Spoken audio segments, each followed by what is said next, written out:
Bonjour, chers frères et sœurs en Jésus-Christ. Je vous propose de lire avec moi dans Ésaïe 54, versets 14 à 17. Tu seras affermi par la justice, banni l'inquiétude, car tu n'as rien à craindre, et la frayeur, car elle n'approchera pas de toi. Si l'on forme des complots, cela ne viendra pas de moi. Quiconque se liguera contre toi tombera sous ton pouvoir. Voici, j'ai créé l'ouvrier qui souffle le charbon au feu et qui fabrique une arme par son travail. Mais j'ai créé aussi le destructeur pour la briser. Toute arme forgée contre toi sera sans effet, et toute langue qui s'élèvera en justice contre toi, tu la condamneras. Tel est l'héritage des serviteurs de l'Éternel. Tel est le salut qui leur viendra de moi, dit l'Éternel. Que le Seigneur bénisse sa parole. Amen. Bonjour, frères et sœurs en Jésus-Christ. Que le Seigneur vous bénisse et que le Seigneur vous gâte. C'est une grâce encore que le Seigneur nous donne de nous retrouver autour de sa sainte parole. Ce matin, je voudrais partager avec vous la plus grande prière, la prière d'intercession de notre Seigneur Jésus-Christ avant d'aller à la croix. Ça se trouve dans l'Évangile selon Jean, le chapitre 17. Jésus-Christ, c'est de lui nous parlons ce matin. Nous parlons de Jésus-Christ, qui est le souverain sacrificateur. Il est le Dieu véritable. Il est le Fils de Dieu. Il est le Rédempteur. Il est la vie éternelle et le donateur de la vie éternelle. C'est de lui nous parlons et rien que de lui. Voilà le Seigneur Jésus, avant d'aller affronter la croix, il va faire une grande intercession. Et cette grande intercession, ça nous concerne également. Il a parlé de nous. Il a parlé d'abord de lui-même et ensuite pour ceux qui croiront en lui. Amen. Regardons à partir du verset 17, chapitre 17, verset 1. Après avoir ainsi parlé, Jésus leva les yeux au ciel et dit, Père, l'heure est venue, glorifie ton Fils afin que ton Fils te glorifie. Amen. Jésus lève les yeux au ciel pour parler à son Père. Il demande à son Père de le glorifier afin que lui aussi le glorifie. Et quand effectivement nous regardons dans Philippiens, le chapitre 2, Philippiens chapitre 2, nous voyons effectivement que Jésus a glorifié le Père. Il a accepté d'aller à la croix. Il a accepté de mourir à cette croix. Ce que le Père également demandait. Et il est mort à cette croix, il a versé son sang, il est descendu dans la tombe. Et c'est là que Philippiens, le chapitre 2, verset 9 nous dit ceci. C'est pourquoi aussi Dieu l'a souverainement élevé et lui a donné le nom qui est au-dessus de tout nom, afin qu'au nom de Jésus, tout genou fléchisse dans les cieux, sur la terre et sous la terre, et que toute langue confesse que Jésus-Christ est Seigneur à la gloire de Dieu le Père. Amen. Jésus a glorifié le Père. Il accomplit ce que le Père demandait. Et c'est ainsi que le Père également l'a glorifié, en l'élevant plus haut souverainement et lui donner le nom de Jésus, afin qu'au nom de Jésus, tout genou fléchisse et que toute langue confesse qu'il est vraiment le Seigneur. Amen. Toujours dans le chapitre 17 de l'Évangile selon Jean. Regardons maintenant le verset 5. Il dit au verset 5.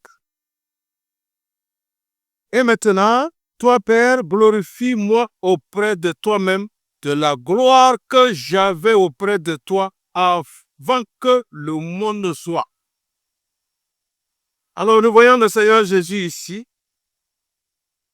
qui demande que le Père lui rende la gloire éternelle.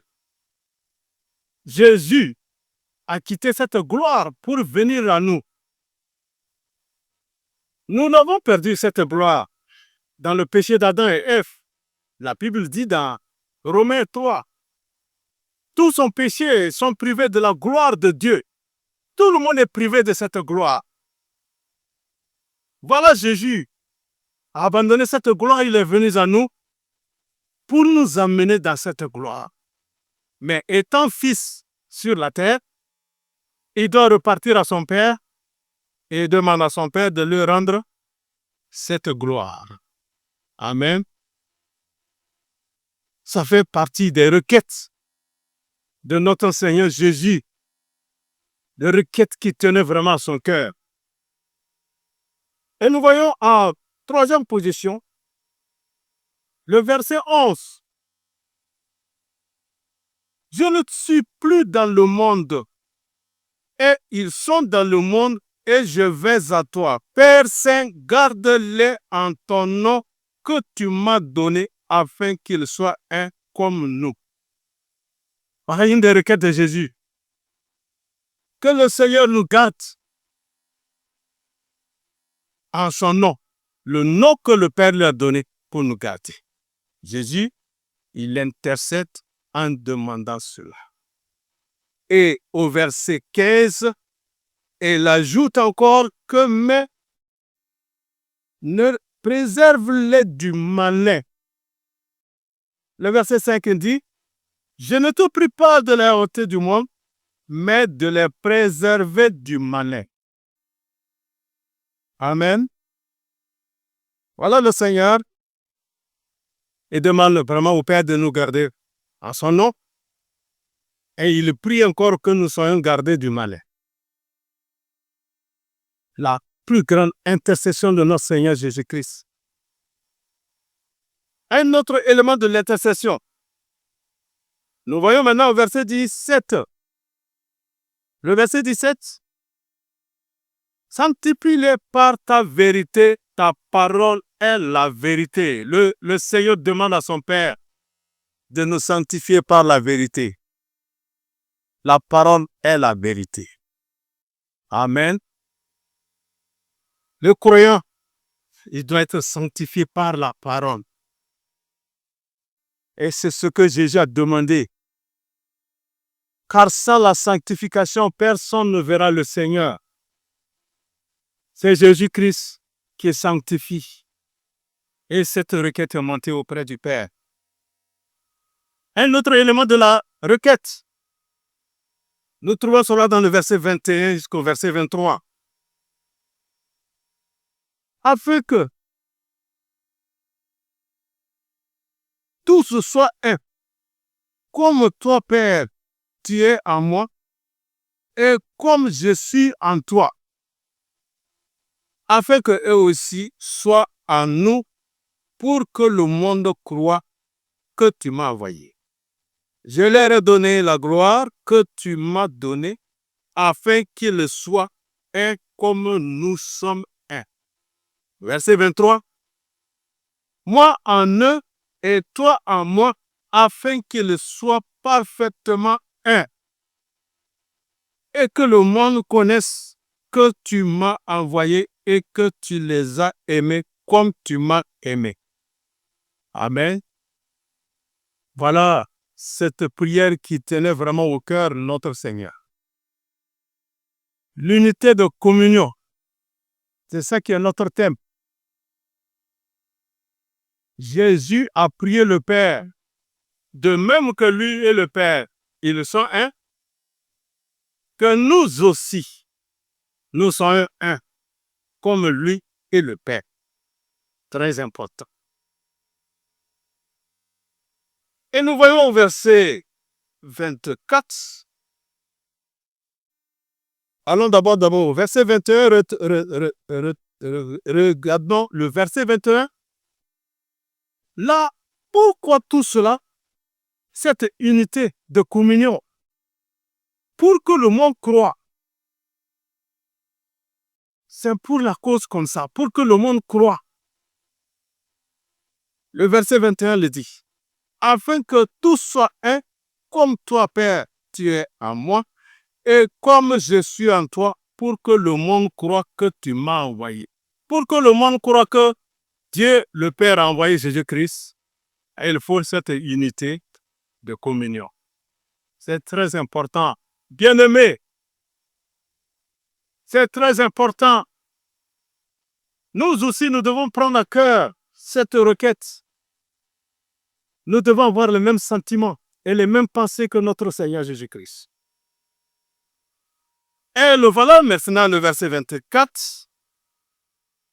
Et il dit que tous les croyants soient avec lui au ciel et qu'ils partagent sa gloire. Regardons le verset 24.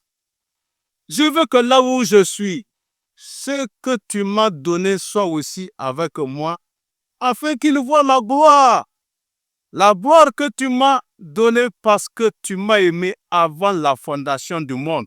Amen. Bien-aimés, Jésus veut nous faire voir cette gloire-là. C'est pourquoi la Bible dit dans Philippiens, Christ en moi l'espérance de la gloire. Oui, il faut recevoir Jésus-Christ pour te retrouver dans cette gloire. Nous l'avons perdu en Adam. Tous sont péchés, sont privés de la gloire de Dieu. Mais Jésus est descendu et il a prié le Père pour que nous soyons un et qu'il nous amène vraiment dans cette gloire. Là où Jésus sera, nous y serons également. Quelle grâce! Quelle grâce! Cette prière d'intercession de notre Seigneur Jésus nous interpelle ce matin. L'unité de communion. Alors, cette unité, ça vient d'en haut. C'est la vie du Père et du Fils en nous. Jésus dit afin que tout soit un. Cette unité n'est pas une décision humaine. Non, ce n'est pas une décision des hommes. Elle n'est pas aussi le fruit d'une organisation, ni d'un concile, ni non plus d'un effort politique. Jamais. Elle descend vraiment du ciel. Elle est la vie du Père et du Fils qui est communiquée par le Saint-Esprit à tous ceux qui croient. Amen. Le Père, le Fils et le Saint-Esprit à tous ceux qui croient. Voyez-vous, bien-aimés, l'unité des chrétiens vient de la vie divine qui les traverse. Ce n'est pas un effort des hommes. C'est la vie de Dieu qui te traverse. Paul va résumer à 1 Corinthiens chapitre 6, 17 que celui qui est uni, c'est-à-dire celui qui s'attache à Jésus-Christ, lui est un avec lui, dans le seul esprit. Il est avec Jésus dans un seul esprit. Voilà la racine de notre unité. Nous ne sommes pas un parce que nous rassemblons. Non. On peut être rassemblé de milliers sans être un. Mais nous sommes un parce que nous partageons la vie de Dieu, la vie de Jésus-Christ. Amen. Et pourquoi Jésus dira 2 ou 3 assemblés en mon nom? Si la vie de Jésus nous traverse, il est là. Gloire au Seigneur. Bien-aimés, le Fils nous unit au Père en nous donnant sa propre vie. Et ce qu'il est venu faire. Il dit au verset 21 de Jean 17, « Comme toi, Père, tu es en moi, et comme je suis en toi. » Jésus n'a-t-il pas dit, « Celui qui m'a vu, il a vu le Père? Je suis dans le Père et le Père est en moi. » En soi-ci. Cela signifie que ceux qui croient aujourd'hui, ils possèdent la même vie que les apôtres d'avant, que l'Église du premier siècle et que tous les saints de tous les temps. Voyez-vous, l'unité est d'abord une réalité spirituelle avant d'être une réalité visible. Elle n'existe pas. Elle n'existe que quand nous avons la même naissance.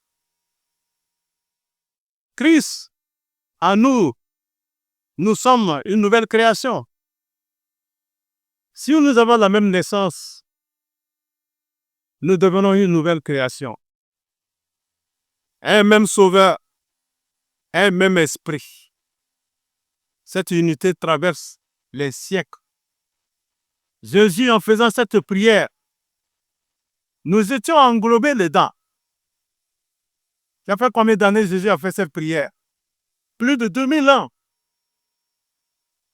Nous n'étions pas là en ce moment.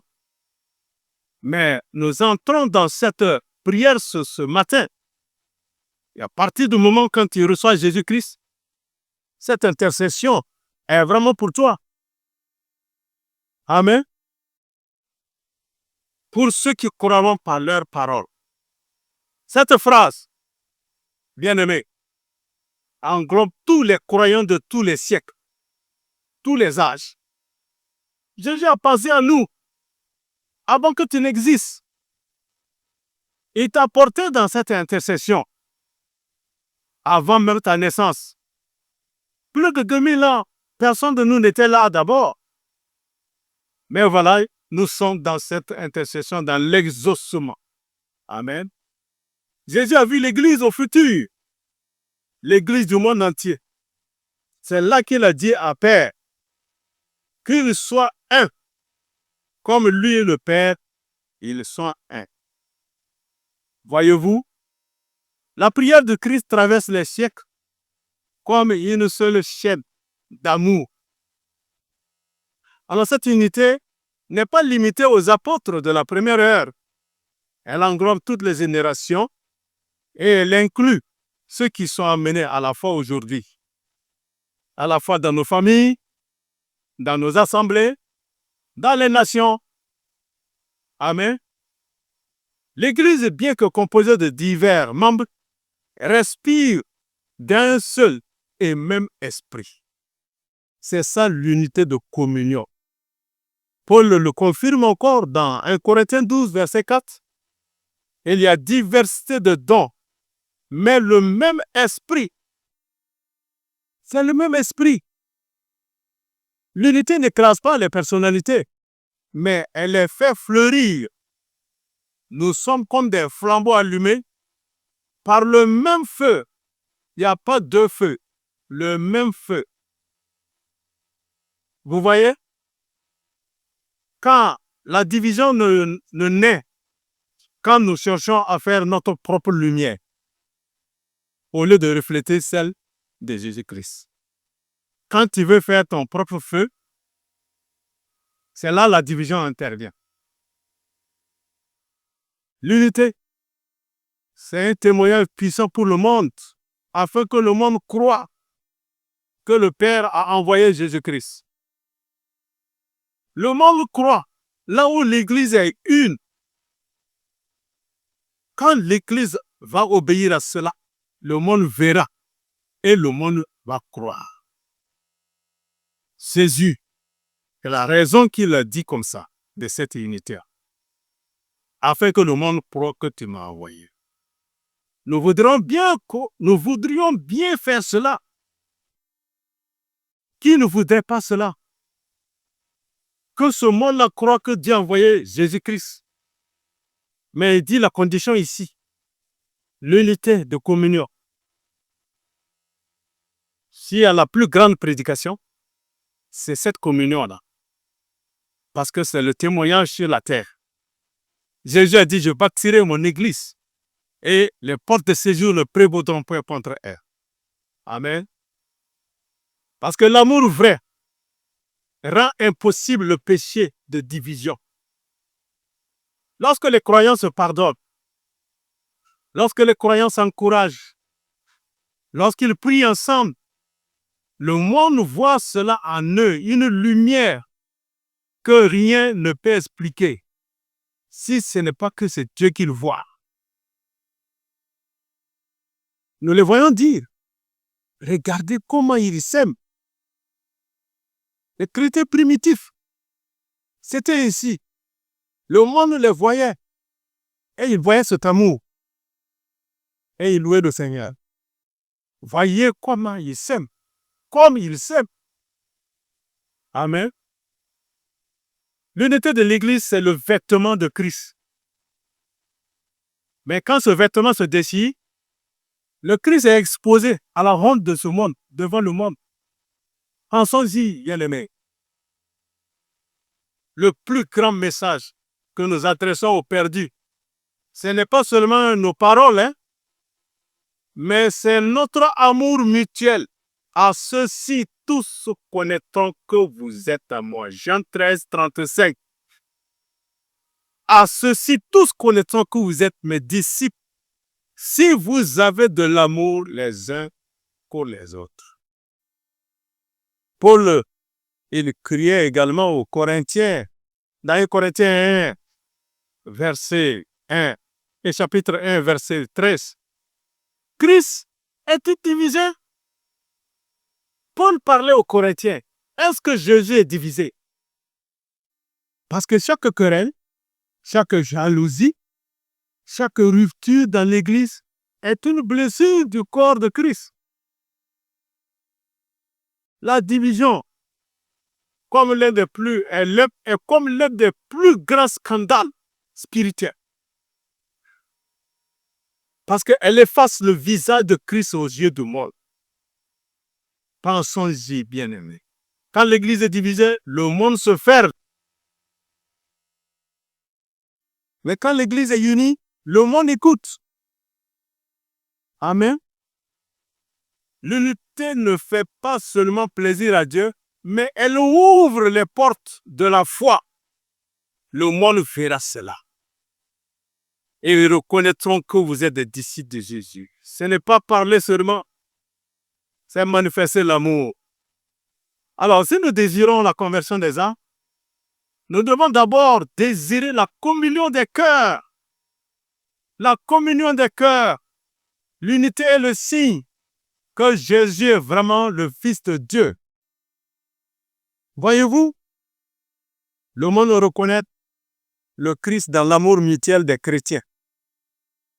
Si nous nous aimons les uns les autres, le monde reconnaît Jésus-Christ. Quand les croyants s'aiment, quand les croyants se pardonnent, quand ils se supportent, quand ils prient ensemble, le monde voit un miracle inexplicable par la chair. Comment ces gens peuvent être ainsi ensemble? C'est inexprimable. C'est inexplicable. Amen. Et c'est ce que le Seigneur demande. Frères et sœurs, en Jésus-Christ, chers amis et chers internautes, vraiment, si nous voulons voir des âmes venir à Jésus-Christ, si nous voulons voir notre communauté transformée, si nous voulons être des lumières dans les ténèbres, alors nous devons marcher dans la communion. C'est ça l'intercession de notre Seigneur. Amen. L'unité ouvre la porte du salut à ceux qui nous regardent. L'unité se construit par la croix. En voilà le message de la croix. Un message inévitable. Le message de la croix. Il n'y a pas d'unité sans renoncement. Celui qui veut venir après moi, qu'il renonce à lui-même et qu'il prenne sa croix tous les jours et qu'il me suive. Amen. Ça se construit par la croix. Si la croix est dans ta vie, forcément, le renoncement est là, l'humilité est là, l'acceptation est là. Colossiens 3, 13 le dit. Supportez-vous les uns les autres et pardonnez-vous. Car il n'y a ni autant que l'humilité.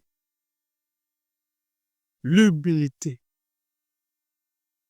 L'unité n'est pas le fruit de nos efforts, mais de nos morts successives à l'orgueil, à la volonté propre, au murmure.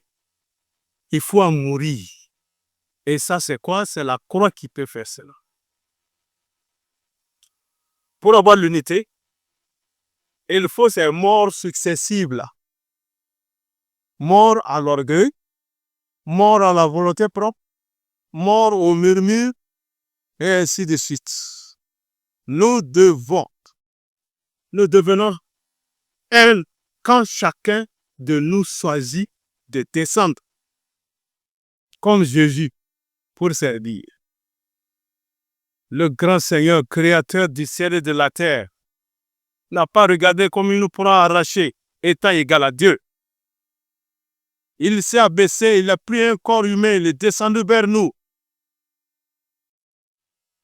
Semblable à un homme, il s'est laissé dans les mains de ses créatures. On l'a fait de toutes sortes, jusqu'à l'amener à la croix, le crucifier. Et à cette croix, il dit, Père, pardonne-leur car ils ne savent ce qu'ils font. Nous devons avoir ce sentiment aussi.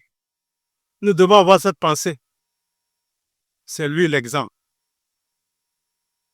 Amen. Jésus nous dit là qu'il veut que nous arrivions là-bas pour voir la gloire qu'il avait avant la fondation du monde. Donc, l'unité est une anticipation de la gloire à venir. Amen. L'unité, comme le dit dans Jean 10, verset 16. Il y aura un seul troupeau, un seul berger. Amen. L'Église unie, c'est une prophétie vivante du royaume. C'est ce que le Seigneur nous demande, bien-aimés. Vivons ce que Jésus a déjà prié. Nous sommes dans sa prière, nous sommes dans cette intercession. Il a prié pour l'unité. Vivons cette unité. Que nous soyons un, comme lui et le Père. Ils sont un. Ils ne sont pas deux. Ils sont un. Il y a un seul Seigneur, il y a un seul Dieu, le seul Créateur. Jésus est le Dieu créateur. Amen. Mais il est descendu comme fils. Allé aux eaux de baptême avec Jean-Baptiste. Pendant qu'il était dans les eaux de baptême, nous avons vu la colombe, le Saint-Esprit était là. Il a manifesté son travail. Et en haut, là-bas, le Père. Celui-ci est mon fils, bien-aimé, en qui j'ai mis toute mon affection. Écoutez-le. Amen. Un seul Dieu. Il n'y en a pas trois dieux. Il y a un seul Dieu. Bien-aimés, frères et sœurs. Alors, vivons cette prière d'intercession de notre Seigneur, notre souverain sacrificateur Jésus-Christ. Amen. Ce n'est pas de la tradition, ce n'est pas également de la sensibilité. Mais cette dernière prière de Jésus avant la croix, nous devons en prendre compte, nous devons tenir compte de cela. Si cela ne tenait pas au cœur de Jésus, il n'allait pas le faire. Mais si cela a tenu à son cœur, avant d'aller à la croix, il lève les yeux, il parle à son Père. Et il place toutes ces requêtes-là. Ça veut dire que c'est quelque chose qui lui tenait à cœur. Nous aussi, nous devons nous pencher sur cela. Amen. Recevons cette unité comme une grâce. Vivons-la. Vivons l'unité comme un témoignage, comme un vêtement de Jésus. Le monde voit ça et le monde va croire. Entretenons cette unité de communion comme un trésor et que notre communion devienne le reflet de la communion du Père, du Fils et du Saint-Esprit. Les trois là sont là, mais c'est un seul Dieu. Gloire au Seigneur bien-aimé. En son J, que le Seigneur vous bénisse, que le Seigneur vous garde. Au nom du Seigneur Jésus-Christ. Amen. Gloire au Seigneur.